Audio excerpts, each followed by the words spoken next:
यादगीर, कलबुर्गी और महाराष्ट्र के कई हिस्सों में मुसलसल बारिश के नतीजे में भीमा नदी में शदीद सैलाबी सूरत हाल पैदा हो गई है।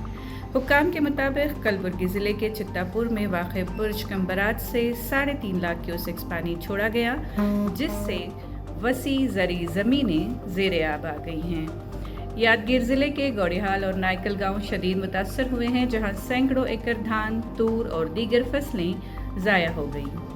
किसानों ने फी एकड़ 30 से 35 हज़ार रुपये की लागत की थी, मगर सिर्फ एक गांव में ही 200 एकड़ से ज़ायद ज़मीन बर्बाद हो गई।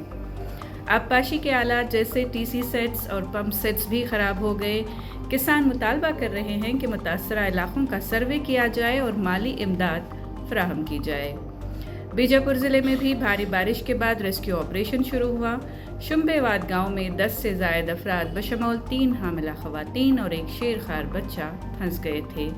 फायर डिपार्टमेंट ने कश्तियों के ज़रिए सबको बहिफाजत निकाल लिया है और राहत कैंपों में मुंतकिल कर दिया है। अलमाला तालुक़े के देयांग गांव में अंजनिया मंदिर के करीब बंध टूटने से 700 से ज़ायद अफराद मुतासर हुए हैं और कैंपों में मुंतकिल किए गए। पुराने तावरखेड़ गांव में कई मकानात डूब गए और लोग अपना सामान लेकर नखले मकानी करने पर मजबूर हो गए हैं। मुतासरीन का कहना है कि वक्ती पनाह दी गई है, लेकिन मकानात की तामीर नौ के लिए इमदाद नहीं मिली है। कलबुर्गी सबसे ज़्यादा मुतासर हुआ है। फैरोज़ाबाद और मंदारवाड़ के गांव में मकानात और खेत पानी में डूब गए। बाज़ जगहों पर पानी छतों तक पहुंच गया है। रेस्क्यू टीम्स ने फंसे लोगों को कश्तियों के ज़रिए बचाया है। सैलाब के बायस सांप वगैरह घरों में घुस रहे हैं, जिससे अवाम मज़ीद खौफज़दा है। हुक्काम सूरत हाल पर नज़र रखे हुए हैं और राहत पहुंचाने की कोशिश जारी है।